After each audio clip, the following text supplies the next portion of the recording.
સમગ્ર દેશનું જે જગ્યાએ ધ્યાન કેન્દ્રિત હતું એવી વાયનાડની બેઠક પર કોંગ્રેસ પક્ષના રાષ્ટ્રીય મહામંત્રી, અમારા સૌના નેતા અને ન્યાય માટેની લડતના જે ચહેરો કહેવાય એવા શ્રીમતી પ્રિયંકા ગાંધીની ભવ્ય જીત તરફ આગળ વધી રહ્યા છે.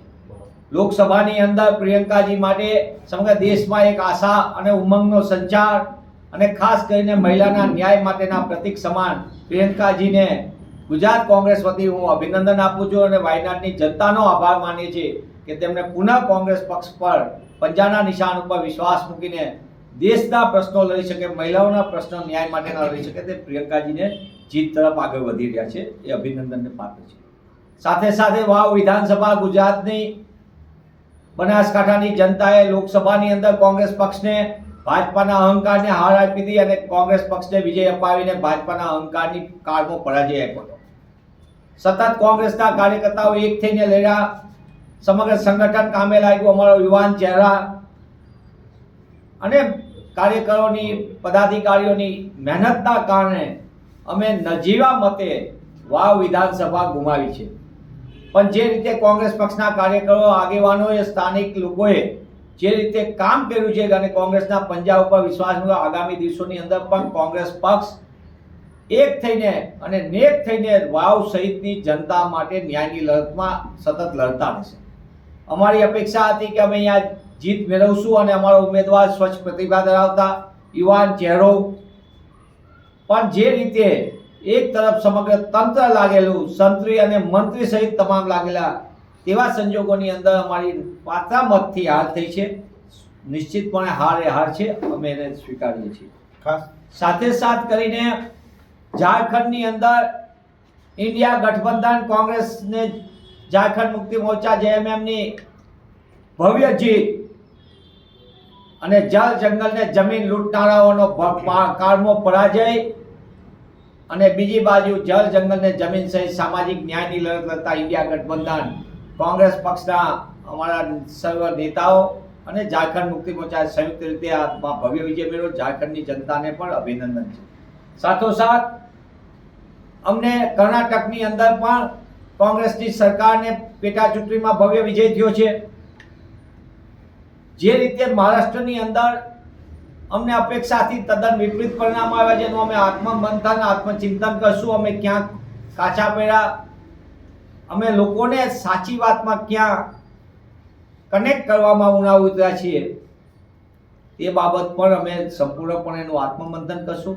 ઝારખંડની અંદર ઈડી, સીબીઆઈ, ઇન્કમટેક્સ સહિતની તમામ એજન્સીઓને ઉતારી દેનારાઓને પણ આ કેન્દ્રીય એજન્સીને ખાલી ભાજપાના કેન્દ્રીય નેતૃત્વને નહીં પણ ઈડી, સીબીઆઈ અને ઇન્કમટેક્સને ઉતારનારાઓને પણ સરખો જવાબ ઝારખંડની જનતાએ આપ્યો છે.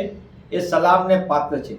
ત્યારે સમગ્ર પરિણામોએ દેશનું ધ્યાન ખેંચ્યું હતું વાવથી વાયનાડ સુધીમાં, અને વાયનાડની અંદર તમામ હથકંડા આપનારાઓને જાકારો મળ્યો છે અને પુનઃ કોંગ્રેસનો વિજય થયો છે, જે આગામી દિવસની અંદર દેશમાં સામાજિક ન્યાય અને સાથે સાથે ખાસ કરીને મહિલા ન્યાય માટેના લડતના એ મુખ્ય ચહેરો હશે. સાથે હું વાયનાડની જનતા સહિત કર્ણાટકમાં પેટા ચૂંટણીમાં અમારો વિજય થયો છે. જે જગ્યાએ કોંગ્રેસ વાવની અંદર પણ જનતાએ જે કોંગ્રેસના ઉમેદવારને, પંજાને જે પ્રેમ આપ્યો છે અને અમારી ઉપર વિશ્વાસ મૂક્યો છે, વિશ્વાસ ઉપર અમે વધુ મજબૂતીથી કામ કરશું અને આગામી સમયની અંદર પુનઃ લોકોની વચ્ચે જઈને વધુ લોકોનો વિશ્વાસ જીતી શકાય અને ગુજરાતની જનતાને સારું કાયદાનું શાસન મળે, અસામાજિક તત્વો, ગુંડાઓમાંથી મુક્તિ મળીને સલામત ગુજરાતની પુનઃ સ્થાપના થાય, તે દિશામાં લોકોને મોંઘવારીમાંથી મુક્તિ મળે, બેરોજગારીમાંથી યુવાનોને મુક્તિ મળે, તે દિશા તરફ અમે કોંગ્રેસ પક્ષ મજબૂતીથી લોકો વચ્ચે કામ કરશે. મને એવું લાગે છે કે આ એક નવી બેઠક બની છે. 3 વિધાનસભાની બેઠકમાંથી અલગ થઈને 3 તાલુકાની વાવ, સુઈગામ અને ભાંભર, વાવ અને સુઈગામ સહિત ભાંભરના મતદાતાઓએ પણ કોંગ્રેસ ઉપર પણ જે અપેક્ષા હતી એ પ્રમાણમાં અમને ભાંભરથી મત નથી મળ્યા. એવું ઈવીએમ ખુલતાની સાથે છેલ્લા રાઉન્ડમાં થયું છે. એનું સંપૂર્ણપણે એનાલિસિસ થશે. પણ આપ સમગ્ર જુઓ, શરૂઆતથી જ કોંગ્રેસ પક્ષના યુવાન ઉમેદવાર ગુલાબસિંહ સતત આગળ વધી રહ્યા હતા. એટલે કે વાવની જનતાએ, બનાસકાંઠાની જનતામાં કોંગ્રેસ ઉપર અપાર સ્નેહ અને પ્રેમ રાખ્યો.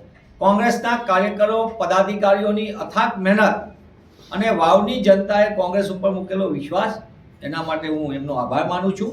અમને નજીવા મતે અમારી હાર થઈ છે. પણ આગામી દિવસોની અંદર જ્યાં પણ અમને હશે ક્યાંક અમારી સંગઠનની ખામી હશે તો એ બાબતે અમે સુધારો કરશું. પણ આગામી દિવસોની અંદર આ લડાઈ છે ન્યાય માટેની લડાઈ છે અને ન્યાયની લડત માટે કોંગ્રેસનો કાર્યકર એક થઈને લડશે એવો મને પૂર્ણ વિશ્વાસ. પરિણામની હું સંપૂર્ણપણે અમારું રાષ્ટ્રીય નેતૃત્વ પણ એનું સંપૂર્ણ મૂલ્યાંકન કરશે. અમારી માટે પણ આંચકાજનક છે, અપેક્ષાથી તદ્દન વિપરીત છે.